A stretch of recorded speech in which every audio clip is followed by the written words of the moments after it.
Milena, para fazer a P1 e o Carlos também, né, que vão fazer, vocês vão estudar aqui na página 9. Vão prestar bastante atenção. Nós usamos o some e o N para frases afirmativas, quando elas são afirmativas, quando não aparece o not. Mas, to make negatives, para fazer sentenças negativas e perguntas, nós usamos o N. Então, o N tanto vai servir para fazer perguntas, quanto para fazer frases negativas, e vai estar presente. Então, o N, ele vai estar presente quando for pergunta e quando for também negação. O que ele significa, o some?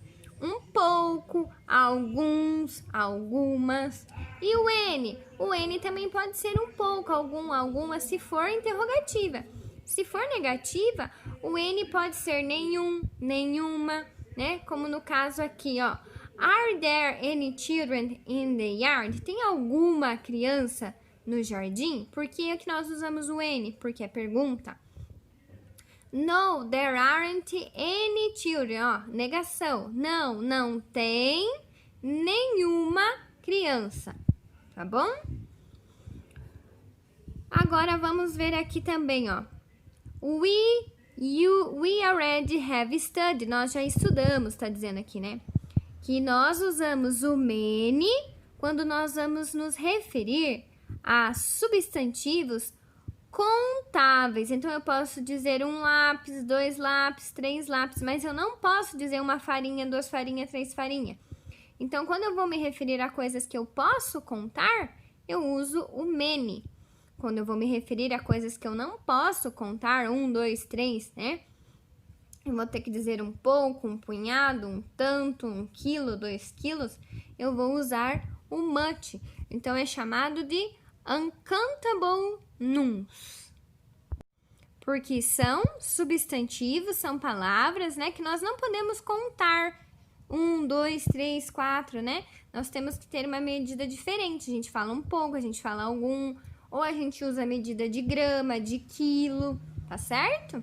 E isso daí nós usamos o much, né? Porque eu não vou falar, quando eu vou fazer uma receita, eu vou falar quanta farinha eu devo usar, how much eu devo usar. Agora, se eu for falar de ovos, how many, quantos ovos? Então, nada mais é do que aqui é quantos, deixa eu olhar, senão eu escrevo errado. Quantos ou quantas, e aqui é quanto, tá bom? Quero que vocês estudem, além dessas páginas que eu passei, a page 5, o uso do used to. Então, tá falando aqui, ó, the expression used to refers, então faz referência a hábitos que aconteceram no passado.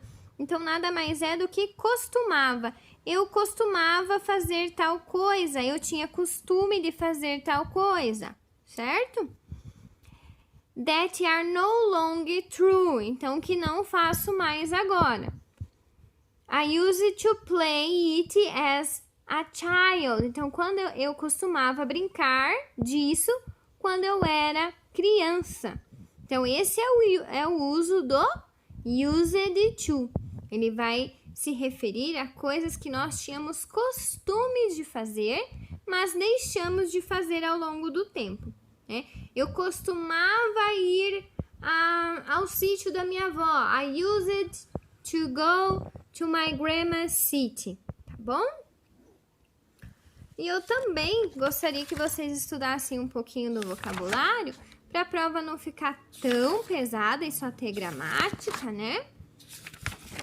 E vocês estudassem, além das páginas que eu pedi, um pouquinho dessas brincadeiras. Olha lá, o que é hopscotch? Amarelinha. Marbles, bolinha de gude. Double dutch. Esse double dutch aqui tá parecendo... Ah, tá, não tô conseguindo enxergar.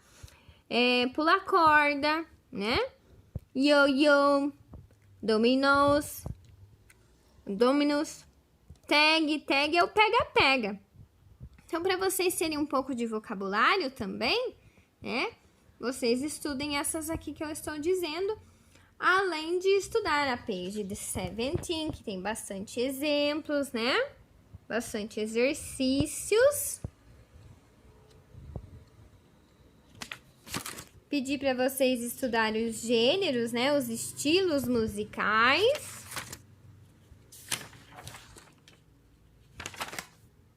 Pedir para vocês estudarem os sufixos, os prefixos, né?